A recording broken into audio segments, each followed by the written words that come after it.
बसव कल्याण development town planning authority का जब establishment हुआ, उस वक्त जो नुमाइंदे सेलेक्ट हुए टाउन प्लानिंग के अंदर, वो लोग सिर्फ बसव कल्याण को अंबेडकर चौक से आगे ही लेकर गए, गांधी चौक या किले की तरफ। यहाँ पर जो भी बिजनेस था उसको उठाकर आगे ओल्ड सिटी को नेग्लेक्ट करते गए। हाय एवरीवन, आप देख रहे हैं मास मीडिया बसव कल्याण। मैं आपका खैर मकदम करता हूं। एक मुलाकात बसव कल्याण के MIM प्रेसिडेंट अख्तर निज़ामी के साथ। सर, मैं बहुत बहुत शुक्रगुजार हूं कि आपने कीमती वक्त हमें दिया। सर, इंटरव्यू को मैं इस तरह से शुरू करूँगा कि बसव कल्याण में MIM अपने आप को कितना ग्राउंड लेवल पर मजबूत देखती है? क्या उसको भी ग्राउंड लेवल पर वर्क करने की ज़रूरत है या फिर वो ऑलरेडी बहुत मजबूत हो चुकी है? बिस्मिल्लाहिर्रहमानिर्रहीम, अस्सलामु अलैकुम वरहमतुल्लाहि वबरकातुहू। जवाब देने से पहले मैं मास मीडिया का शुक्रिया अदा करता हूँ कि मुझे अपनी बात रखने का मौका दिया।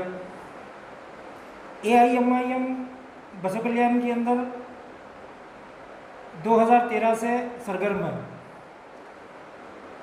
बसव कल्याण के अंदर AIMIM का कैडर है, बूथ लेवल कमेटीज़ हैं। इनके अंदर AIMIM को शनाख्त पेश करने की ज़रूरत है, ना उसको दूसरे लेवल के ऊपर एडवर्टाइज करने की ज़रूरत है। AIMIM का मुकाम बसव कल्याण के अंदर 2013 से मौजूद है। जी, तो सर मैं अगला क्वेश्चन आपसे ये करूँगा कि बाबा साहब चौधरी को टिकट मिल गया और वो कैंपेनिंग भी कर रहे हैं और 27-29 तारीख को मजलिस अपना नॉमिनेशन भी फाइल करेगी। तो बसव कल्याण में ऑलरेडी एक मुस्लिम कैंडिडेट मौजूद थे जिनको JDS ने आप MIM से पहले डिक्लेयर कर दिया था कि वो MIM के JDS के टिकट पे लड़ेंगे। बसव कल्याण के मुसलमानों में ये तशवीश है कि एक मुसलमान कैंडिडेट को मैदान में लाने के बाद किसी और पार्टी से MIM ने फिर से एक मुसलमान कैंडिडेट को क्यों पेश किया मैदान के सामने? इससे मुसलमान बढ़ जाएंगे, इस तरह के लोगों का ख्याल आप किस तरह से लेंगे, इसको किस तरह से देखेंगे? सबसे पहली बात, ये जो सवाल आपका है, आपको बसव कल्याण के सियासी हालात के ऊपर पूरी तरीके से नज़र रखना चाहिए जी। और मेरी गुजारिश बसव कल्याण की अवाम से भी है कि सियासी हालात और सियासी हलचल जो भी है, हर आदमी उसके ऊपर नज़र रखना चाहिए। आज से 5 महीने पहले AIM यूनिट बसव कल्याण ने एक प्रेस कॉन्फ्रेंस की थी और उस प्रेस कॉन्फ्रेंस के अंदर ये ऐलान किया गया था कि बसव कल्याण के अंदर AIMIM कैंडिडेट उतारेगी और इलेक्शन पुरजोर तरीके से लड़ेगी। एक बात। दूसरी बात, इसके अंदर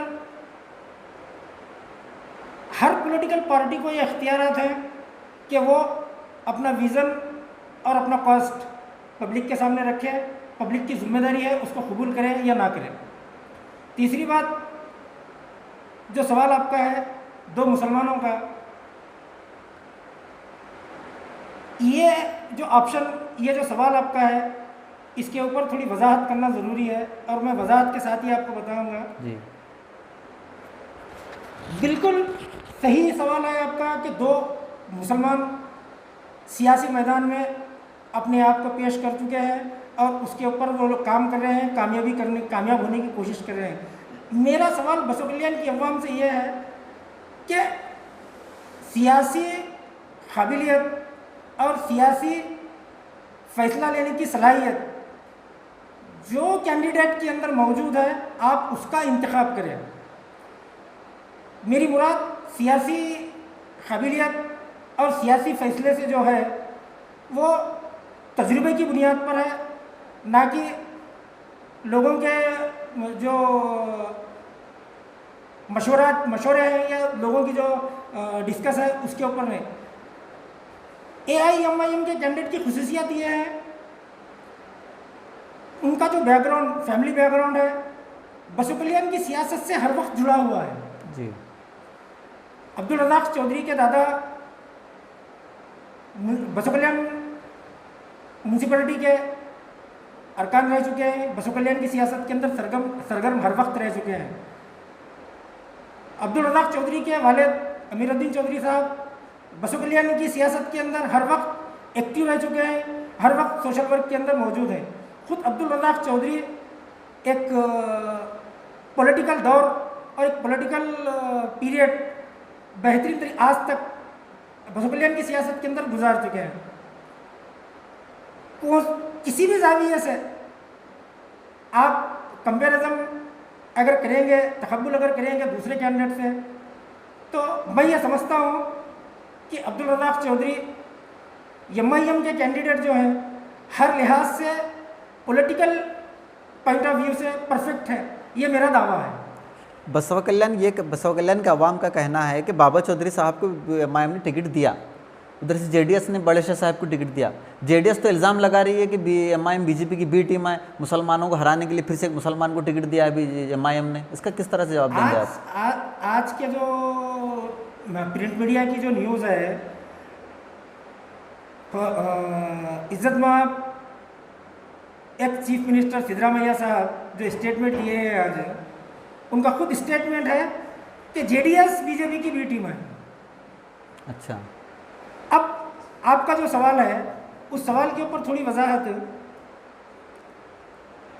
सबसे पहले ये बी टीम का जो कॉन्सेप्ट है ये एक पॉलिटिकल कॉन्सेप्ट है और इस कॉन्सेप्ट के ज़रिए अपनी खोई हुई ज़मीन कांग्रेस तलाश करने की ज़रूरत महसूस कर रही है। कांग्रेस के सियासी जो माहौल है, सियासी जो मामला थे वो ख़त्म हो चुके हैं। उस ऑप्शन को लेकर एआईएमआईएम को टारगेट कर कर बी टीम साबित कर कर अपनी जो सियासी ज़मीन जो गुम हो गई है उसको तलाश करने की कोशिश कर रही है। इसके अंदर दूसरी और एक बात है, यसरब अली कादरी खुद जेडीएस का टिकट मिलने से पहले तक कांग्रेस के सरगर्म वर्कर थे जी। तो क्या यसरब अली कादरी बीजेपी की बी टीम है सिद्धरामैया के स्टेटमेंट के तकब्बुल में? कांग्रेस के जो कैंडिडेट हैं माला बी नारायण राव, कांग्रेस ने सिर्फ अपनी साख और अपनी पोजीशन बचाने के लिए माला बी नारायण राव को कैंडिडेट बनाई है। बसो कल्याण के डेवलपमेंट से या बसो कल्याण की लीडरशिप से माला बी नारायण राव का कोई ताल्लुक नहीं है। ना उनके अंदर वो कैपेसिटी है, ना उनके ऊपर वो उनके अंदर वो एबिलिटी है, ना उनके अंदर कोई अप्रोचमेंट है, ना उनके पास कोई नॉलेज है पॉलिटिकल, कुछ नहीं है। सिर्फ सिंबल है और माला बी नारायण राव की धर्मपत्नी है, बस। इससे ज़्यादा मेरे नॉलेज के हिसाब से इससे ज़्यादा दूसरा तो आप कह रहे हैं कि कांग्रेस ने सिर्फ एक सिंपैथी के तौर पे टिकट दिया है, काबिलियत वगैरह कोई नहीं है? आप खुद आने वाले दिनों में या आप खुद ये चीज़ की अगर वजाहत अगर करना है आपको, तो ये चीज़ को आप बाखूबी महसूस कर सकते हैं और बाखूबी आप अपने मास मीडिया के प्लेटफॉर्म से उनसे जब भी आप बात करेंगे टेक्निकल पॉइंट्स के ऊपर, तो आपको इसकी वजाहत ऑटोमेटिकली हो जाएगी। अच्छा, तो सर मैं अगला सवाल आपसे ये करूँगा कि एमआईएम अपनी कैंपेनिंग को बहुत तेज़ी से आगे बढ़ा रही है, देहात का दौरा कर रही है, किस तरह का रिस्पांस मिल रहा है एमआईएम को वहाँ से? क्या एमआईएम को ये भरोसा हो रहा है कि अवाम उसके साथ है या फिर मुखालिफ नतीजा आ रहा है? एआईएमआईएम की कैंपेनिंग 6 महीने पहले से स्टार्ट हो चुकी है जी। एआईएमआईएम का जो सिस्टम है वो 6 महीने पहले से एक्टिव हो चुका है। अल्लाह का सबसे बड़ा एहसान और करम यह है, हमारे कौमी सदर नकीब मिल्लत इल्हाज बैरिस्टर असदुद्दीन अवैसी की मोहब्बत और हबीब मिल्लत अकबरुद्दीन अवैसी की मोहब्बत हिंदुस्तान के हर नौजवान के दिल में है।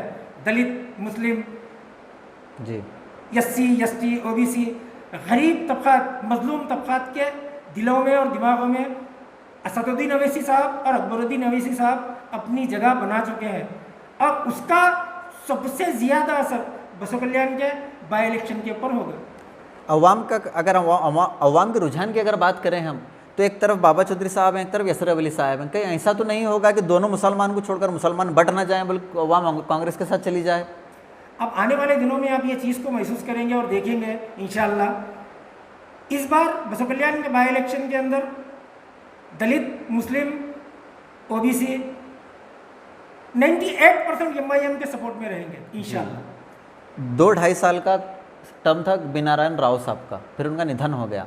उस 2-2.5 साल के टर्म को आप किस तरह से देखते हैं कि क्या खामियां रही, किस तरह का टर्म रहा? 2-2.5 साल किस तरह से उन्होंने एमएलए की सीट को संभाला, किस तरह से किया? कांग्रेस को किस तरह से डिफाइन करेंगे आप?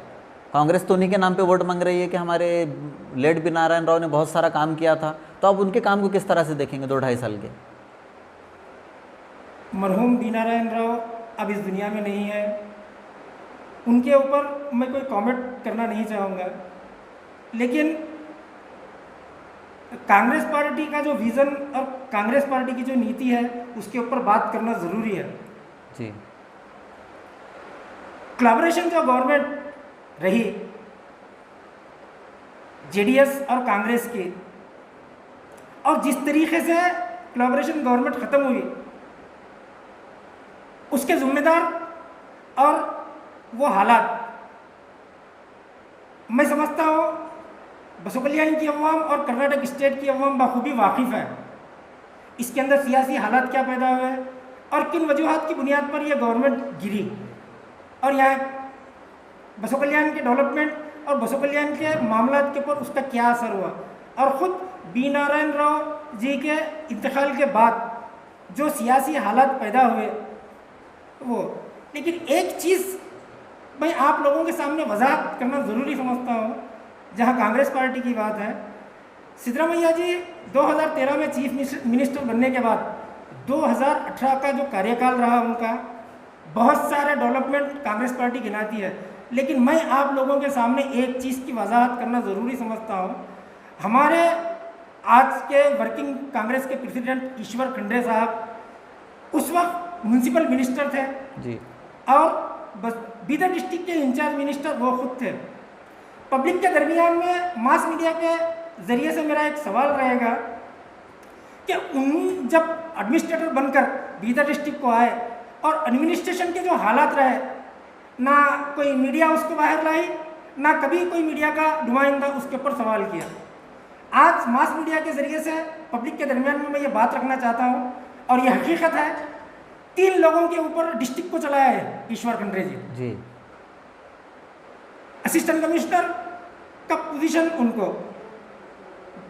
बसव कल्याण डेवलपमेंट बोर्ड के कमिश्नर वो खुद, म्यूनसिपैलिटी के कमिश्नर वो खुद, टाउन प्लानिंग के कमिश्नर वो खुद, बूढ़ा के कमिश्नर वो खुद। ये ऑन रिकॉर्ड है जी। तो पूरे डिस्ट्रिक्ट पर ये 3 लोगों का कब्जा था, और ये 3 लोगों के ऊपर पूरे डिस्ट्रिक्ट को चलाया है।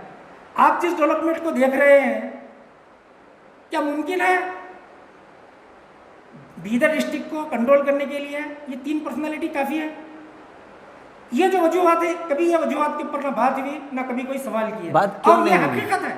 अगर बात 3 लोग अगर ये डिस्ट्रिक्ट चला रहे थे तो किसी भी एमआईएम की तरफ से तभी क्यों नहीं स्टैंड लिया गया उस वक्त? उस वक्त एआईएमआईएम उस पोजीशन में नहीं थी सर जी।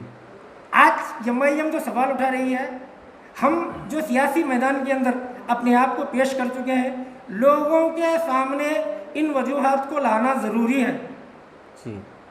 अगर हम बात करें बसव कल्याण के डेवलपमेंट की, जिस तरह आपने कहा, तो बसव कल्याण के डेवलपमेंट को लेकर एक चीज़ बहुत ज़्यादा हवा में उड़ रही है, और वो है मंडभा मंडप को जो 500 करोड़ रुपए पास हुए। क्या एमआईएम इस बारे में नहीं सोचती कि बसव कल्याण में सिर्फ एक ही हिस्टोरिकल प्लेस नहीं है? आज अगर हम किले की हालत देखेंगे तो पूरी तरह से बिखरा हुआ है किला। वहाँ के इंचार्ज हैं जो हासन में बैठ के उसके इंचार्ज बने हुए हैं, कुमार सर। हमने बात की, मास मीडिया ने उसकी पूरी पड़ताल की तो पता लगा कि किले के इंचार्ज किले हासन में बैठ के यहाँ पे इंचार्ज हुए हैं वो। तो एमआईएम क्या देखती है? क्या बसव कल्याण का डेवलपमेंट सिर्फ अनुभव मंडप ही है या फिर और हिस्टोरिकल प्लेसेस भी हैं? सबसे पहली बात, एक चीज़ को आपको समझना ये चाहिए, बसव कल्याण और बीदर डिस्ट्रिक्ट की जो सियासत है, वो सियासत के अंदर आपके सवाल और उसके जवाब उसके वो सियासत के अंदर पोशीदा है जी। बसव कल्याण का डेवलपमेंट और बसव कल्याण की तरक्की सिर्फ और सिर्फ 2 वजूहात से रुकी हुई है। जिस जगह अपनी हिस्टोरिकल प्लेसेस है, उस जगह की जो सराउंडिंग जो सिचुएशन है वो अक़लियतियों की है जी, और उसकी शुरू से 1980 से लेकर आज तक कभी नुमाइंदगी नहीं हुई उस चीज़ के ऊपर। किस वजह से नहीं हुई? क्योंकि अक़लियत है वहाँ पर, इस वजह से नहीं हुई आप कह रहे हैं, या फिर टारगेट किया गया? यकीनन अक़लियत है, इसलिए ही नहीं हुई। अक़लियतों को टारगेट किया गया। किसकी तरफ से किया गया? जो पावर में जो लोग थे जी, उनके जो प्लान्स थे गवर्नमेंट के आगे, उसकी वजह से ये चीज़ को डिस्ट्रॉय किया गया। बसव कल्याण डेवलपमेंट टाउन प्लानिंग अथॉरिटी का जब इस्टेब्लिशमेंट हुआ, उस वक्त जो नुमाइंदे सेलेक्ट हुए टाउन प्लानिंग के अंदर, वो लोग सिर्फ बसव कल्याण को अंबेडकर चौक से आगे ही लेकर गए गांधी चौक या किले की तरफ, यहाँ पर जो भी बिजनेस था उसको उठाकर आगे ओल्ड सिटी को नेग्लेक्ट करते गए। किसने किया ये? उस वक्त के जो इख्तिदार में थे लोग, चाहे बसवराज पाटिल अट्टू सर रहो, चाहे मल्लिकार्जुन खुबा सर रहो, या मारुतिराव मोळे सर रहो, अगर एमआईएम ये लोगों की जिम्मेदारी है। अगर एमआईएम पावर में आ जाती है इस वक्त, तो उसका फोकस किस तरफ रहेगा? ओल्ड सिटी की तरफ रहेगा ज़्यादा, और न्यू सिटी की तरफ रहेगा, ऊपर की तरफ? स्केल डेवलपमेंट से हटकर, एक्सटेंशन डेवलपमेंट से हटकर जी, पर्सनल और पब्लिक डेवलपमेंट, ये बहुत इम्पोर्टेंट विजन है, इसको लेकर मजलिस काम करेगी। किस तरह से पर्सनल डेवलपमेंट किस तरह से डिफाइन होगा? पर्सनल डेवलपमेंट से मुराद मेरी ये है कि आज जो कमज़ोर तबकात हैं जी, SC ST OBC, सबसे ज़्यादा बेरोज़गारी ये लोगों के अंदर मौजूद है। इस चीज़ को ख़त्म करने के लिए मजलिस अपने आप को हर वक्त पेश करेगी। जिस तरीके का डेवलपमेंट और जिस तरीके की तरक्की हैदराबाद के अंदर मजलिस और मजलिस के अराकीन ने की है, उसी तर्ज पर वही एडवाइस से बसव कल्याण की तरक्की को मुमकिन किया जाएगा। अब सारे पार्टीज के कैंडिडेट डिक्लेयर हो चुके हैं बसव कल्याण में, बीजेपी, कांग्रेस, जेडीएस, एमआईएम किसे अपना मजबूत कॉम्पिटिटर समझती है मुकाबले के लिए? आज जो सिचुएशन है वो सिचुएशन के अंदर एमआईएम का मुकाबला करने किसी के अंदर वो कैपेसिटी नहीं है जी। आज एमआईएम 1 नंबर पर है, इंशाल्लाह आखिर तक 1 नंबर पर रहेगी। कांग्रेस की अगर हम बात करें तो कांग्रेस अपना कैंडिडेट डिक्लेयर करने से पहले 2 जगह बढ़ चुकी थी, एक विजय सिंह के साथ एक माला मैडम के साथ। जेडीएस अपना कैंडिडेट डिक्लेयर नहीं करी थी, इसलिए कमज़ोर हो गई शायद। मगर बीजेपी तो शुरू से स्ट्रांग है बसव कल्याण में। बीजेपी को किस नज़र से देखेंगे आप? बीजेपी का आना बसव कल्याण के लिए कितना फ़ायदेमंद और कितना नुकसानदाह है? बीजेपी का आना फ़ायदा और नुकसान उस पर हम बाद में बात करेंगे, लेकिन बीजेपी जो कैंडिडेट को डिक्लेयर किया है उसके अंदर बीजेपी के अंदर इख्तिलाफात खुद मौजूद हैं जी। खोबा साहब उसके इख्तलाफ में आ गए पूरी तरह से। पूरे जो एक परफेक्ट आप लाइन देख सकते हैं उसको, खोबा साहब से लेकर गुंडप्पा रेड्डी सर तक, ये सब लोग अपने आप को नाराज़गी के दायरे में ला चुके हैं और वो नाराज़ हैं। इसका फ़ायदा किसे होगा? उनकी नाराज़गी का फ़ायदा क्या कांग्रेस उठाएगी, जेडीएस उठाएगी या एमआईएम उठाएगी? इसका फ़ायदा एमआईएम को होगा या नहीं होगा ये सेकेंडरी, लेकिन बीजेपी को नुकसान होगा ये यकीन है। नुकसान होगा तो फ़ायदा ज़रूर किसी को होगा उसका। फ़ायदा अपने जगह और अपनी नोयत पर है, मुस्बत है जी, लेकिन नुकसान बीजेपी को ज़रूर होगा। तो आपको लगता है कि बीजेपी इस लिहाज से कमज़ोर हो गई है बसव कल्याण में कि उसमें आपसी अख्तलाफात आ गए, जबकि टिकट तो डिक्लेयर हो चुका है? अब बुनियादी नज़रिया तो यही है, इख्तलाफात की बुनियाद के ऊपर ही जो मामला आएगा सामने, उसी के ऊपर ही हम अंदाज़ा कर सकते हैं कि बीजेपी कमज़ोर है। अगर खोबा साहब इंडिपेंडेंट कैंडिडेट बन जाते हैं तो क्या लगता है एमआईएम इससे फ़ायदा उठा पाएगी? क्योंकि जितना बीजेपी का वोट बैंक रहेगा वो बढ़ जाएगा। क्या उसका फ़ायदा एमआईएम को होगा या फिर एमआईएम फ़ायदा लेने की कोशिश करेगी?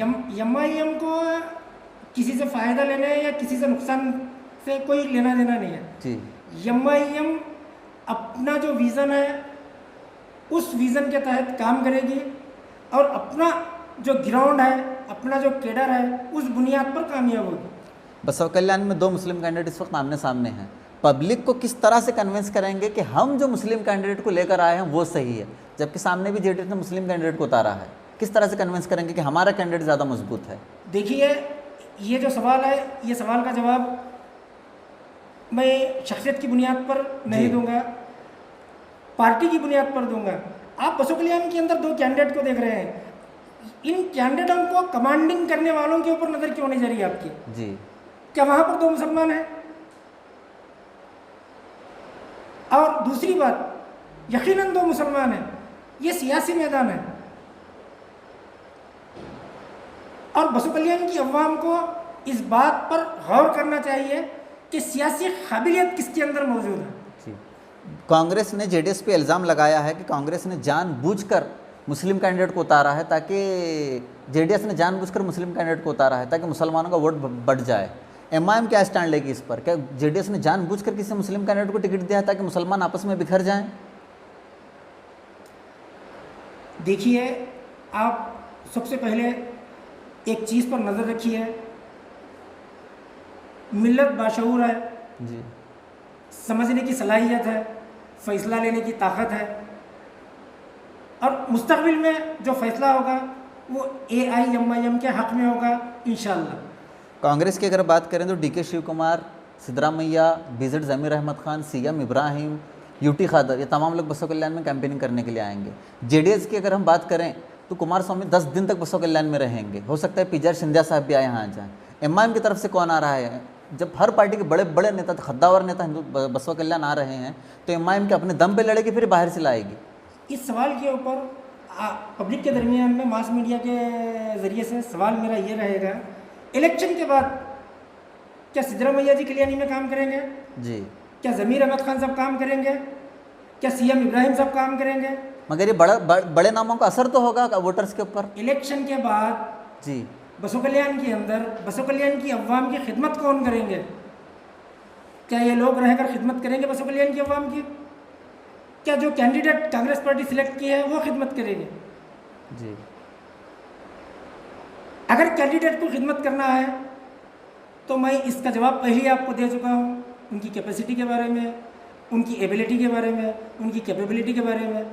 आप खुद इसका एनालाइज कीजिए, आपको इसका आंसर मिल जाएगा। इसका मतलब MIM से कोई बड़ा नाम नहीं आएगा यहाँ पर, कोई आउट ऑफ से बसव कल्याण में कैंपेनिंग करने के लिए नहीं आएगा। हमारे पास पूरी लिस्ट है स्टार कैंपेनिंग की। जी। अकबर साहब आएंगे, असद साहब आएंगे जी, इम्तियाज़ जलील साहब आएंगे, अख्तरुल ईमान साहब आएंगे। जी, बिहार से। आज से 5-10 साल पहले मजलिस के पास कुछ सरमाया नहीं था जी।